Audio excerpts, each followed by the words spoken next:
balance is all about direction, and connection is all about the sharing. Two systems have to connect, and once they're connected, they balance out.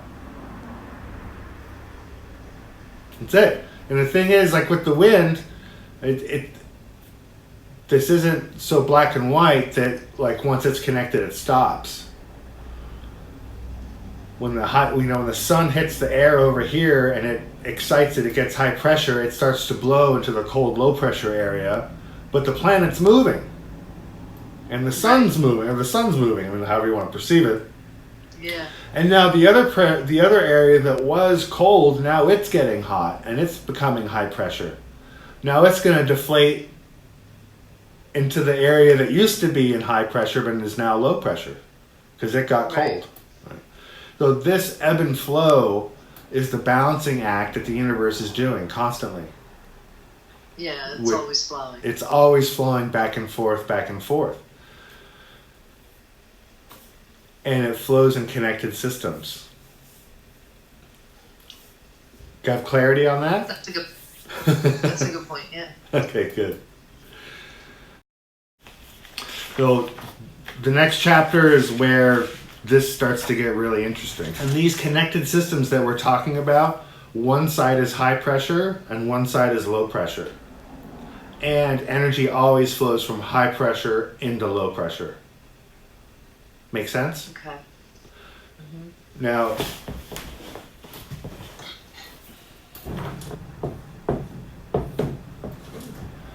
so high and low potential. High potential means high pressure.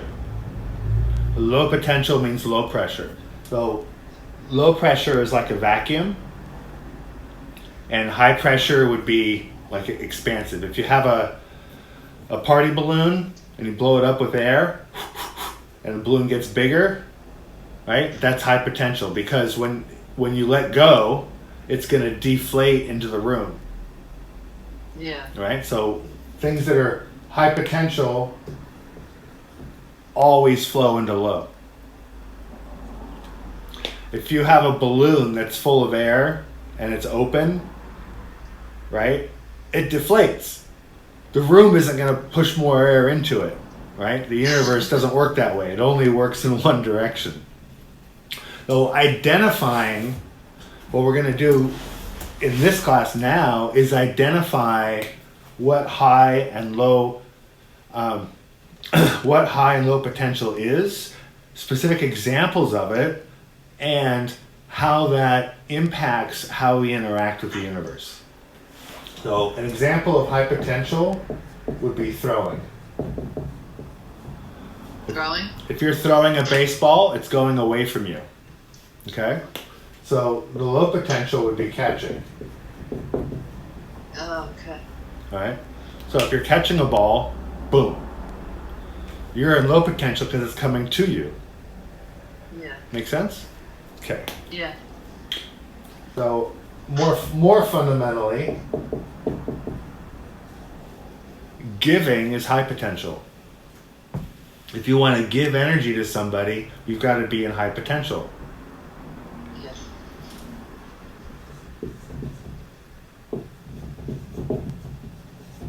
Receiving is low potential. So being in low potential, receiving energy, right?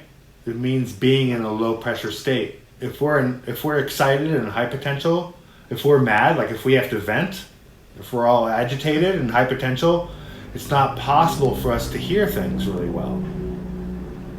Because we want to put energy out. Right? If you're in a state of venting, it's really hard to hear what other people have to say. Oh, yeah. Definitely.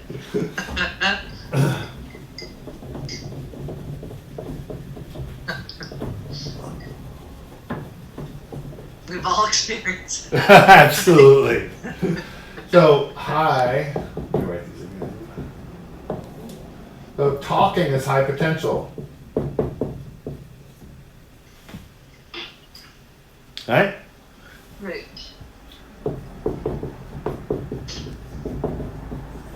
But listening is low potential.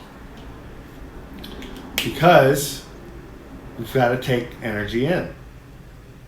Right. And low potential is very calm, quiet, right? It's just like that party balloon that doesn't have any air in it. It can be filled. It's ready to be filled, but it's not full yet. The reason this class is difficult, and the reason you're going to get dopey, and the reason it's going to feel like it's not making sense, is that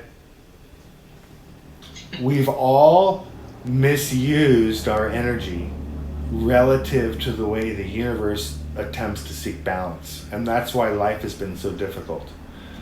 Most of us don't listen at all. Most of us, when we're in conversation with other people, do something else called not talking. Not talking? Yeah, not talking is high potential. Not talking is when someone's talking to us, instead of listening, we're thinking about what we're going to say next. Yeah. And we all do it. We've all done it. But that isn't listening. That's not low potential. That's high potential. It's not talking. Our wheels are spinning while someone else is trying to give us information. That information doesn't land. Even if we think it lands, we're not getting it because our attention is on our own wheels. I always know when I'm in that state. I'm like, I'm not able. If my head's too busy and I just can't, I'm like, it's not working. Stop. Just write it down. So that's. So I can verify that. Yeah. Well, I think you're going to find this is a perfect class right now for you because we're going to identify ways of moving easily between high and low potential, so that when it's time to be in low potential, we can just go there quickly and not sabotage the flow. So we can receive, exactly. Right. Yeah. So all of my classes are about returning choice and control to our lives. What about explaining? Is explaining high potential or low potential?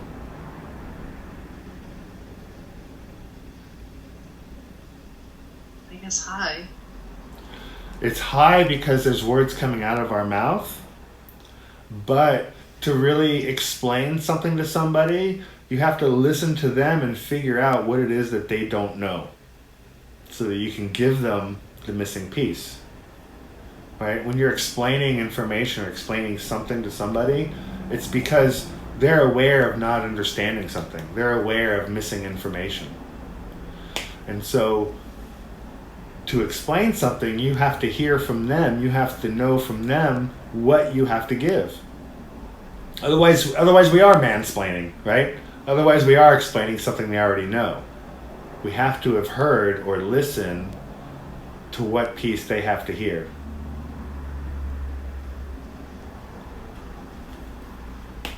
So it's a little bit of both. Okay. What about dictation?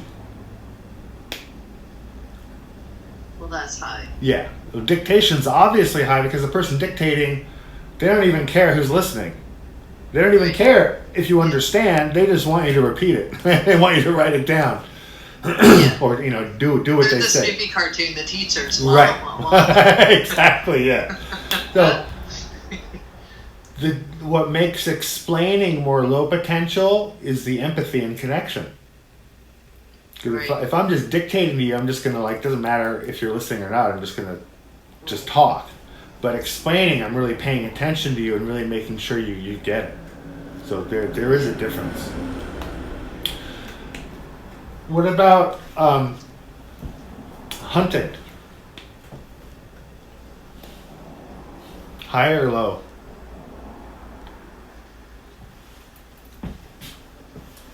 Like hunting prey? Yeah. It's high. Yeah. The hawk or the eagle. Well, think of tribes a few thousand years ago or even a few hundred years ago when typically the men would go out and hunt. The men decide ahead of time what they're going to hunt for.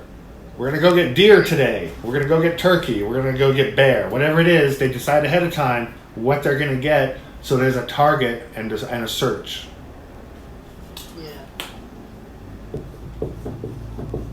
The women in the past would typically be gathering, which is a completely different activity than hunting. Because when we're gathering, we go out into the woods and we just collect whatever's available. There's no predetermined outcome. When the women are leaving the village to go into the woods to gather food, they don't decide they don't have a council ahead of time and decide, hey, today we're going to get bananas, or today we're going to get walnuts. They just go out in the woods and collect whatever's available. Right. But the hunters... So that's receiving? Right. It's low potential because it's energy coming too.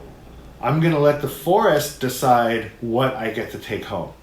But the hunters, they decide first. We're going to go out and hunt deer today. So everybody get your deer bows and your deer arrows and your little deer hats, and we'll go out and get deer. The problem is, if there's no deer, they come home empty-handed. They're not going to see the turkey. Yeah. They're not going to see the rabbit. They're not going to we didn't see any deer. Right. So we didn't see any deer, so we didn't get anything. But if the gatherers had gone out hunting, they would have come back with, an elk and a couple of rabbits, and whatever was available. Yeah. And the hunters, if they were doing the gathering job, they would determine, we're going to get strawberries today. And they go in the woods and they don't see any strawberries, they come home empty-handed. But meanwhile, they stepped on the melons and they stepped on the, all the other food that they could have brought home. Yeah. So high and low potential, it's about the way the direction that energy is flowing. High potential is away and low potential is coming to us. Let's try another one.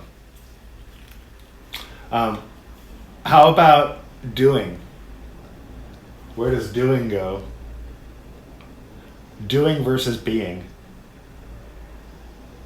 High potential. Is doing, yeah.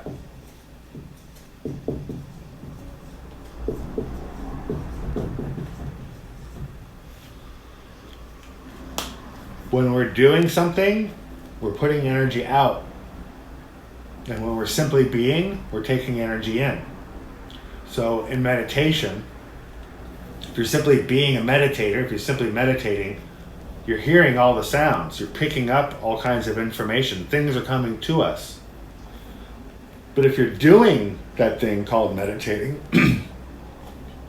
then it's all about getting comfortable. And I wonder if people know what a good meditator I am. Yeah. Or an easier one might be gardening. If you're a high potential gardener, then you've got your gardening outfit and you're going to make sure the neighbors know what a great garden you have, and you're going to, go out there and make sure that your garden looks perfect, and you're going to always think about, am I doing it good enough? But if you're simply being a gardener, it doesn't matter what the neighbors think. It doesn't matter what you're wearing. If you notice a plant is thirsty, you're going to go give it water. Yeah. As opposed to being on a schedule. Or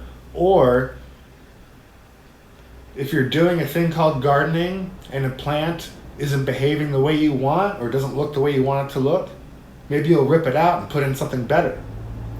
But if you're really just being a gardener and the plant isn't doing what you want, then you might notice, it's not getting enough water.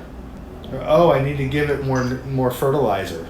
Or, this plant gets too much sun, I should give it a little bit of shade. Yeah. So in low potential, we notice more information and we can adjust to what's going on. In high potential, we just sort of, we judge. Doing versus being.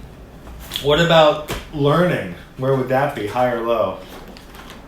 Definitely low. Yeah, and teaching is high potential. Yeah, but if you're in tune to the class, it's both. Right.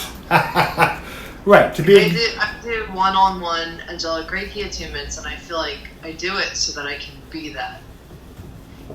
so that there can be that give and flow as it's needed, so that they can be their highest potential, and so can I. Right. Yeah. It brings us to this. I'm really bad at drawing this, so let's go.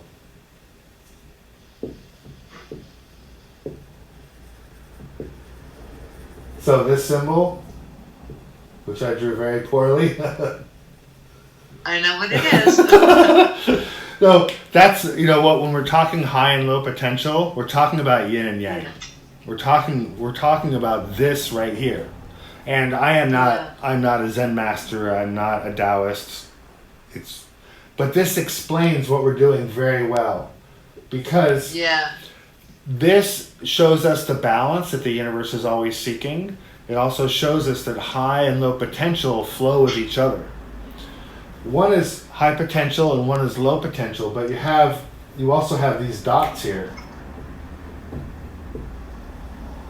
You've got the white dot on the black field and the black dot on the white field, and those represent the leakage. So I might be talking to you, and that's high potential, but I'm also noticing your facial expressions, right? So that's leaking in. I'm also taking in information. I might be talking to you and teaching this class, but I can hear the birds outside and I can hear the cars go by. You know, I have cats in here. Yeah, so there you go. So you're listening to me, but at the same time, maybe you're petting the cat. So we're not ever really 100% in high potential or 100% in low potential. There's this leakage here. And that's exactly what you were pointing to. Like, when I'm teaching, I'm also a little bit in low potential because I have to make sure that you're getting what I'm saying. And when you're learning, you also have to speak up and ask your questions in order for me to know what you need to, what you want to learn, right? So it's definitely back and forth, but the leakage just points to the bigger picture. So it's true, I'm watching your facial expressions, but my main flow is toward you. My main flow is this outflow toward you. Even if a little bit leaks back at me. And same thing with you. The main flow for you is all this energy coming to you, but still, you're still sending me messages. We're still communicating. Yeah. So there is the yin yang, the leakage thing is important to think of. In terms of wind, wind flows in one direction, but you've been on a windy day before. It goes back and forth. So when the balance happens, it overstretches and the wind goes back the other way, and then it comes this way. And as systems balance out, energy goes back and forth. Is that pretty clear? Does that make sense? Yeah. Yeah, okay.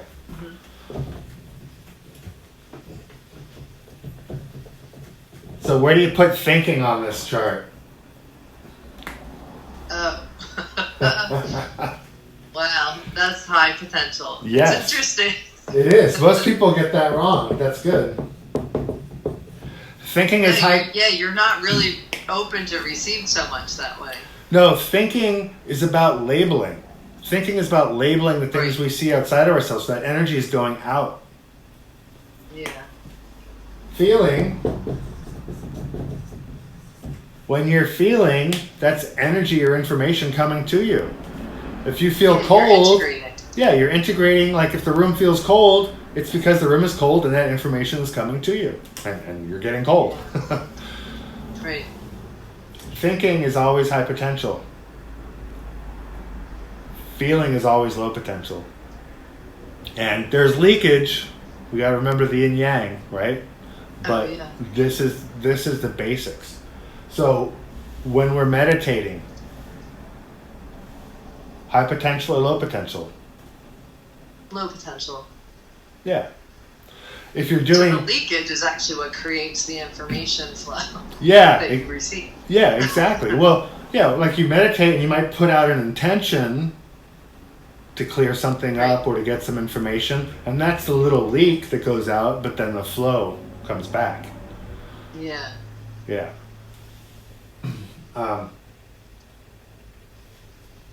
And let's see, we did. And what about cause? cause and effect. High potential. Yeah. And effect? Low. Right.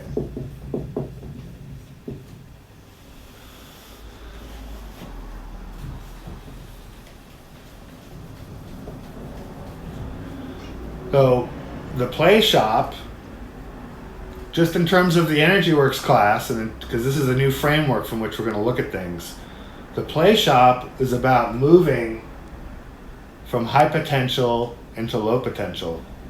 Right. And it's about removing the reasons that our bodies have for staying in high potential. Yeah. The reason is that our first experience of change was so dramatic and traumatic, being born, Right. that we get afraid of all effects. We think all effects are going to be that much. So our culture teaches us to be more causative. Yeah.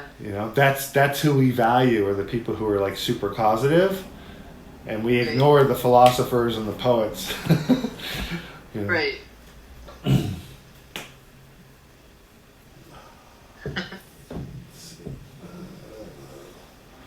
So let's see, we had thinking,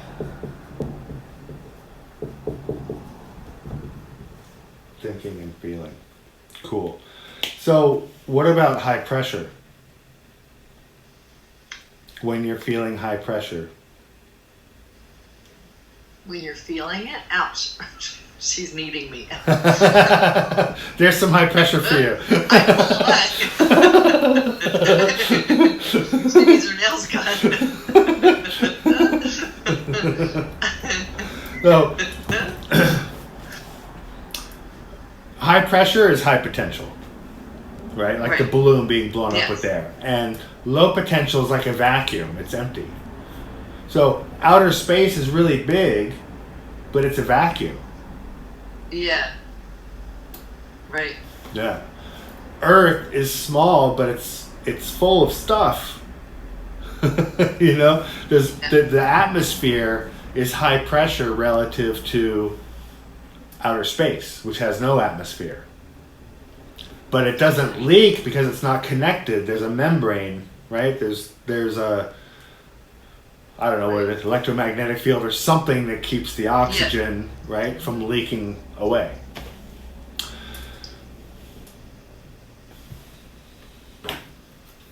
This is receiving. So giving.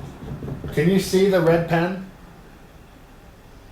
I think part of the board is cut off though. Oh, is it? A little bit. Oh, here. I'll move this one. There. Is that better? Yeah, no, I can see it. Okay, so giving and receiving.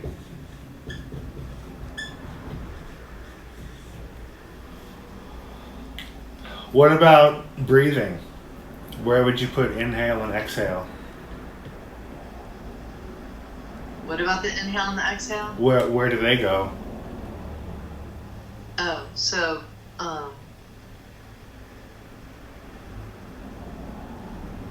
the inhale is the high potential? No, because air's coming okay. in. I was guessing with what felt wrong.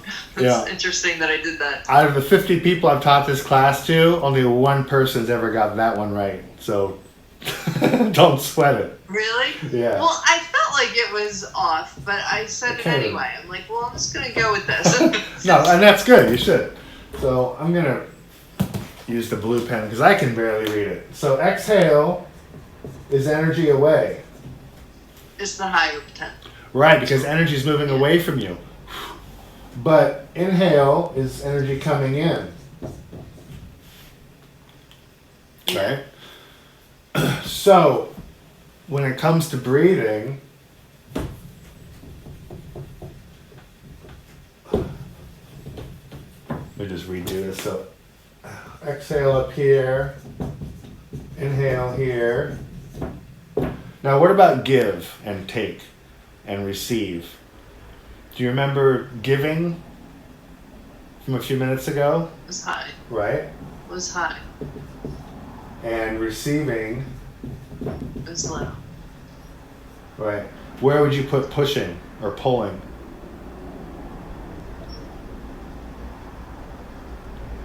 Pushing is high. Mm-hmm. pulling is low. Pulling is also high. Oh, I thought my choices were. It was a trick question. That was a trick question, damn it. So, because remember, doing is high potential. And if you're pulling, you're doing something. Yeah, no, I get it. Yeah. So, what about taking? It's also high potential. Yes, exactly. Because even though the energy is coming to us, we're grabbing it and pulling it. So, taking is also here. Now, when you breathe, do you push out your exhale or do you pull in your inhale? Or how do you do it? Well, if you exhale strongly, you inhale automatically. Exactly. And that is the proper way to breathe. That is how you breathe in flow with the universe. Push your air out, and then you let the universe fill your body up. And then when it's full, you push it out again, high potential. I grew up with this completely reversed, and I still have a hard time with it because, you know, I like, it's got me breathing through my mouth when I sleep. But if we take air in and then just relax and let the universe suck it out, we're reversing the flow and creating disconnection that actually creates a sense of disconnection with the universe. When we feel disconnected, or that we're apart from the universe, this might be why. Which, I mean, what a relief. Because it doesn't mean there's anything wrong with us. It means we've just been sucking our inhales instead of pushing out our exhales. Right. And if we haven't done that before, it's going to feel really weird. But to relate it to the last class, when we're first born and we take our first breath, there it is. We're taking a breath. Most of us had the cord cut too early, and so we're forced to take an inhale because we have no oxygen. So it programs us to take what we want. But that's different than receiving. Yeah. You know, so when we receive, it's a low energy, it's relaxing, like the universe is breathing us, it feels really good. You know, the universe can fill us with good air, and then, you know, you just push out the oxygen you've already used. And then the universe fills us back up again. And the reversal of that, you know, this is really your homework is to notice this. That notice other people, the way they breathe, and notice how you're breathing, and push your exhales out when you notice. Like if you notice yourself sucking your air in, just push your air out and then relax and just watch. Notice that your body will inhale on its own. You do not have to jump in there with consciousness to make it happen. And proof of this is that you breathe while you sleep, right? You're ignoring your breath and you go ahead and breathe all night. Well, I started taping my mouth shut here and there. I don't do it every night, but every once in a while I do it so that I do breathe deeper. Mm-hmm. And I think that settled me so much because, I thought, well, if I breathe through my mouth so much while I sleep, I'll wake up thirsty and dehydrated to the point where, I have to get a drink, you know? Yeah. And so that doesn't happen then. And I just realized, I don't know, it synced with me more that way. Because I thought for a minute, well, will I die if I take my mouth shut? Will I suffocate? But no, because I was asleep, my body automatically found the way to do it correctly, and it worked. Yeah, and I've thought of trying that too. I'm scared. Maybe I'll try it anyway. Right? I was afraid. I'm like, will I die? You won't die, I promise. Even if your nose is a little stuffy, you find a way to breathe that in a different way. It's interesting. I'll give it a go. I'll give it a try. Yeah. So we got about halfway through the third chapter today. Oh, wow. Yeah. So there's a lot more as far as the high and low and this charting goes. Okay. And so we'll just get, back on that next week. Okay. But, when if you think of it like this, oh, that's high potential, that's low potential. Yeah. And you don't have to do anything with it. You don't have to fix anything, but just notice, let it just trickle into your consciousness. And right. As far as like the doing homework, that would be about the breath. If you catch yourself, yeah, sucking your air in, like just stop, blow your air out instead, and then just, and right. if you do that for 2 breaths a day, that's great. Yeah. Like you don't have to do it all day. It's like 2 minutes or 30 seconds is great. Right. Okay. Yeah. Cool. Did you learn anything Thanks. new today? Yeah, definitely. Yeah. And what you really learned was words, right? I mean, the concepts are things you've already noticed or felt before. Yeah. But putting words on these things is going to help talk about how they interact with each other.